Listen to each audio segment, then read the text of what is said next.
আমার তোমার ছোট বড় আপন পর এগুলো মন থেকে মুছে ফেলতে পারলে তুমি সকলের ও সবাই তোমার। পরিবর্তন হলো প্রাকৃতিক নিয়ম, গতকাল যেটা অন্য কারো ছিল আজ সেটা তোমার হবে, কাল আবার সেটা অন্য কারো হয়ে যাবে।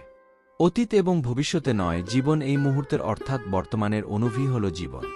যে মনকে নিয়ন্ত্রণ করতে পারে না তার জন্য মন শত্রুর মতো কাজ করে। সুখের সময় সবাই সাথে থাকে, আসল বন্ধু তো তারাই যারা দুঃখের সময়। মানুষ তার বিশ্বাস দ্বারা তৈরি, সে যেমন বিশ্বাস করে তাই সে হয়ে যায়, সহযোগিতা করে।